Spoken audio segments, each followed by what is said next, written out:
老後はのんびりとスイスに一軒家を構えたい。どうもヘビ屋のひろあきです。今日は驚くとボールのように丸々習性を持つボールパイソンというヘビの完全飼育マニュアル。こんな一軒家でお暮らし遊ばされれば完全な飼育ができますよというお話をさせていただきたいと思います。今日ね3つのポイントに分けてお話をしたいと思うんですが、まず1つは一軒家、家、それから最も大事な温度湿度、そして餌、飲み物、食べ物、この3つさえ押さえておけばね、もう完全です。完璧ですね。じゃあまず1つ目からお話しましょう。ボールパイソンってどういう家で飼えばいいの、どういうケージで飼えばいいの、どういう入れ物で飼えばいいのっていうと、こういう入れ物です。これはレプタイルボックスといって、これうちで作ってるものなんですけど、特徴としてはですね、長方形、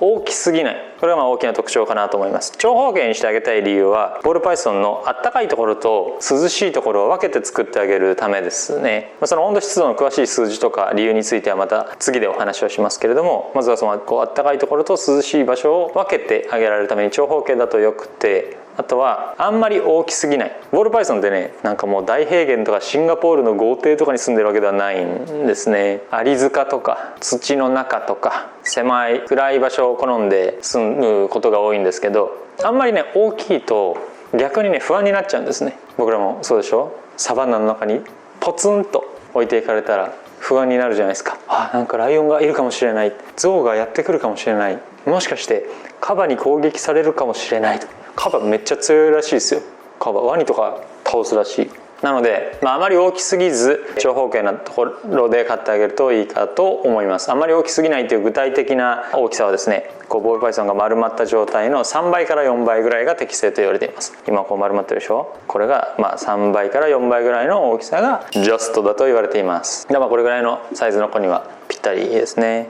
1つ目はボールパイソンのケージ、部屋、家についてお話をしました。ボールパイソン完全飼育マニュアル、その2は温度と湿度です。さっきね、あったかいところと涼しいところを分けてあげるといいよという話をしましたけども、あったかいところで32度、涼しいところで28度ぐらいの温度があるといいかなと思います。どうやって暖かいところと涼しいところを分けるのかっていうと、お店ではこういうヒートフィルムみたいなの使ってるんですけど、この小さいバージョンがあるので、その小さいバージョンをスッとね下に差し込んであげて、暖かいところで32度ぐらいになるようにしてあげると、だいたい涼しいところだと28度前後になるので、そうやって温度勾配をつけてあげると、ボールパイソンが暑いなっていう時には涼しいところに移動するし、寒いなっていう時にはあったかいところに移動してくれるので、ちょうどいい適正な温度で完全飼育をしてあげることができます。なのでね、こういう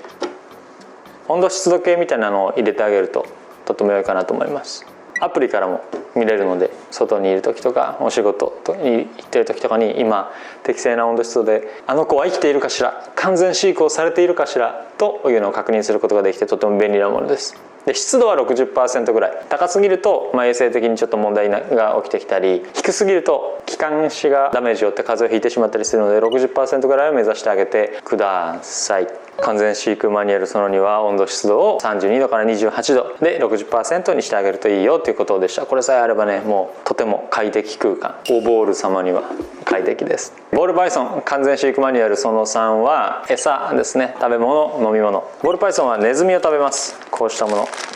このうちで育てている、今となってはもう育てていたという言い方になりますが、ラットですね。サイズによってご飯の頻度っていうのは変わるんですけど、大体週に1回と考えればいいと思います。小さい時にはもうちょっと頻度が高かったり、完全に大人になったらもうちょっと頻度が低かったり、周期が長かったりっていうふうにアレンジはされていくんですけれども、もう本当にざっくりと週に1回適切なサイズのラットをあげてあげればもうそれでいいんです。結構ね、日本の飼育者は優しいからね、僕は知っている。皆さん本当にお美しいお心をお持ち遊ばされているので、食べるからあげたいのっていうふうに思っちゃうと思うんですけど、あげすぎはねやっぱ良くないんです。人間も同じでしょ。美味しいから美味しいからって言ってもう食べ過ぎると体に悪いじゃないですか。成長中のね、赤ちゃんとかもなんかもあげれば飲むからって言ってミルクずっとあげてたらお腹壊して体調崩しちゃうのと一緒で、あげすぎの傾向があるんですけど、1週間に1回ぐらいでいいかなと思います。水は新鮮なものを毎日あげるようにしてあげてください。どっちかっていうと僕の感覚ですけど、水道水の方がいいと思います。よほどスラム街に住んでるわけじゃない場合は水道水の方がいいと思っていて、たまにいるんですけどミネラルウォーターをね、すんげえ高いのとかをうちの子にはあげたいざますっていう人もいるんですけど、ミネラルウォーターって腐敗しやすいんですね。でボールパイソンって口をつけて飲むでしょ。で場合によっては体をその中に入れたりもするので、そうすると雑菌が繁殖しやすくなっちゃうんですね。一方水道水だとその腐敗もしにくいので、じゃあ化学物質カルキとかが入ってたらどうなのみたいな意見もあると思うんですけど、トータル水道水の方がいいと僕は思います。とはいえ、毎日変えてあげて新鮮な水をあげるようにしてください。ただ水道水パシャーってやってはいはいみたいなのやると冷たすぎるから、ちょっと常温にしてあげてから部屋にね入れてあげるようにしてもらえると完全だと思います。餌は週に1回ぐらい、水は新鮮なものを毎日常温水をあげるというのを意識してあげると完全です。今日は驚くとボールのように丸々習性を持つボールパイソンというヘビの完全飼育マニュアルについてお話をしました。これぐらいの部屋で、これぐらいの温度湿度で、これぐらいの頻度で餌をあげて飼ってあげると健康な生活を送ることができると思います。当店の販売しているヘビ覗いてみたい方は概要欄にあるホームページからご覧ください。飼育やご購入についてご質問がある方は公式 LINE からお問い合わせをお待ちしています。国産の自家繁殖ラットの定期発送サービスも行っております。